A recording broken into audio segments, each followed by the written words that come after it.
Speedweeks or Speed Week. Speed Days? I don't even know what we call this anymore. But it is something that has been in the conversation of a lot of NASCAR fans for the good part of the last, half decade or so. Definitely the post-COVID era. And the difference of Speed Weeks now versus Speed Weeks in the 90s and 2000s. And I gotta say this. It was elite in the 90s and 2000s. It was a ton of fun. Of course, you had the 500, the Xfinity race, truck race, duels, Arcanite in America, 500 qualifying, and the shootout or clash as it was called and is called now. You had tons and tons and tons of practice. And in a lot of those old years that people look back on, you had preseason thunder. All of this would just get any diehard NASCAR fan or racing fan in general just amped and jacked for the new season. You got all the NASCAR you possibly could, and with the season usually ending in mid to late November at the time, it was only about a 4 to 5 to 6 week break before you got some kind of on-track action, and NASCAR was just about anywhere when you turned on Speed Channel. But that was then. Now, Speed Week, or Speed Days, is, NASCAR's back. You have the 500, you have Saturday with Xfinity and ARCA, you got the truck race, you got the duels, and 500 qualifying. And that's pretty much it. You have Wednesday through Sunday, which is still more than just about any race weekend ever has been outside of Speed Weeks, but when you have something for so long and then it's sort of taken away from you, you can understand why NASCAR fans aren't really happy that that's the case. And Speed Weeks became a cap casualty. It became a cost-cutting measure for NASCAR as it helped condense the schedule down, which I do think condensing the schedule was generally needed, but as many have pointed out that are smarter than me, maybe the big lead-up to the biggest event of the season isn't exactly where you need to start condensing at. And the Clash now being moved from a Tuesday, which it was in 2021, to LA in 2022 onwards has only taken more away from that. But I don't think the fix is as easy as many fans may think it is. I think it's something that needs to be fixed. I think it's something that needs to be built up once again, but I don't think you can just go right back to 2000 Speed Weeks. Viewership and attendance, as well as different scheduling conflicts, all have played factors into why this has changed. And now when you look at the fact that the Super Bowl is the week before the Daytona 500, there are probably ways that NASCAR does not want to really step on the toes of both TV partners that put on the Super Bowl, as well as just the big bad wolf of the NFL itself. But I think there is stuff you can keep and stuff you can change to amplify Speed Weeks and make it better for the hardcore racing fan, as well as a way to cast a wider net to get that casual fan that NASCAR so desperately has been trying to get. So for me, the stuff that should stay the same is Thursday through Sunday. I think all of this, for the most part, is exactly how it should be. Sunday with the Daytona 500, the doubleheader of ARCA and Xfinity on Saturday, trucks on Friday night, and the duels Thursday night.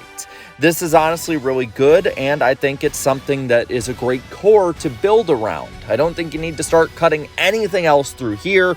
Maybe add a couple practices if there's an allotment of track time, but outside of that, I think you're pretty good to go. As for qualifying, I know I just said Super Bowl Sunday is the Sunday before Daytona 500 weekend, but I do think you can put qualifying back on that day. I know that with the big game and the coverage and all of that, it's difficult for people to pay attention, but believe it or not, there is time in the day before Super Bowl coverage begins that a lot of people will be able to watch. And you need to fill in that airtime, especially if Fox has a Super Bowl. They're not going to probably have something going on 10 hours before the game. So maybe put Daytona 500 qualifying back on there so people can have it in their mind. Hey, this isn't the only big event this week. It's not just all football. We actually can maybe watch this racing thing. Or fans of racing can be tided over a little bit before the big game.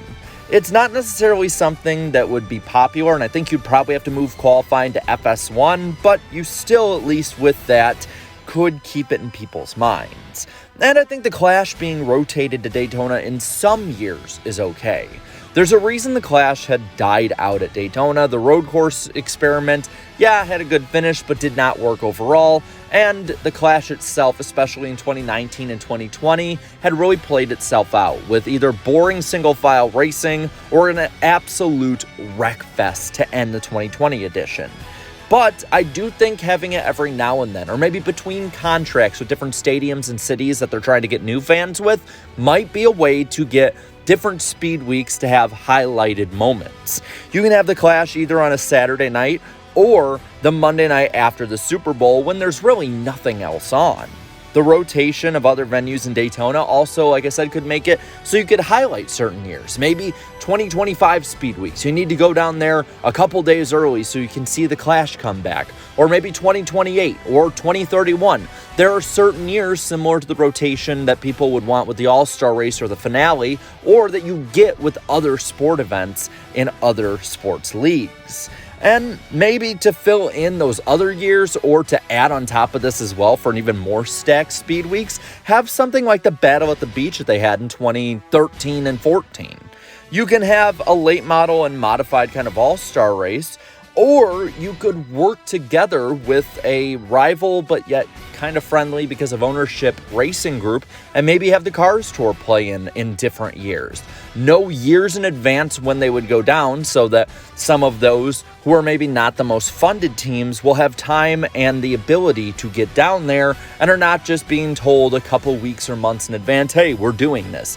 You know years beforehand when certain races are, and you can have other different drivers, other Cup drivers, Xfinity, or retired legends, maybe like some of the owners of that group, come in and race as well to bring up fan support.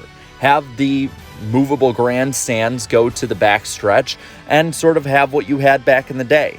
Just a way to continue to add racing content and products out there so that fans will have a reason to be there more than just 4 or 5 days. And that adds as well to other fun at-track activities. They might do some of these, but I think beefing these up might make it even better. First off, I think a Super Bowl watch party is a big thing. Have giant TVs or screens put around the track so that anyone can come into the grandstands or the infield and watch the big game a week before the big race. You could have other regional or local racing series have that Battle at the Beach course, or maybe even have IROC return, seeing how Ray Evernham is trying to bring it back. That would be a good way to gain some support, at least the first year or two that it's there, and you might be able to get some big names out for it. And then preseason Thunder. I think that even though it's not necessarily in line with the speed weeks of weeks before Daytona, having something like that, like there was in 2022, would be really fun. I was there in 2022, and it really set the tone for the season. There was a lot of excitement. I get there was a new car, but you still had drivers in the pack and different cars out there with their new teams, and you even had the Dale Jr. factor as he was there testing that day. But the big one to fill the most airtime is more practice. We talking about practice. Practice made up a bulk of on-track activities during old school speed weeks, and practice is needed for the biggest race just to hype it up and to get storylines built up. And it makes those at the track guaranteed to have some on-track racing time for a week or two while they're there, instead of it just being an empty track until, Tuesday? It sets up the biggest race way better to me than basically having what was a normal race weekend 15 years ago be what is a big weekend now. I get there's cost cut, but if we got to cut practice sessions nonstop, there are bigger issues afoot. More than likely, though, none of this will change, or they'll just maybe compact it down and take even more away. I don't know, but I want to pass it on to you and know what you would do to quote-unquote fix speed weeks. So let me know down in the comments below. While you're at it, leave a like on this video, share this video, and subscribe to this channel for more great NASCAR content. Thanks so much to my channel members for your continued support, and be sure to watch the NASCAR Weekly Podcast this Wednesday on my channel at 8 p.m. Eastern Time. Gonna be a blast. We're gonna bring everything up from the off-season, the Clash, and everything in between. So until then, have a good one.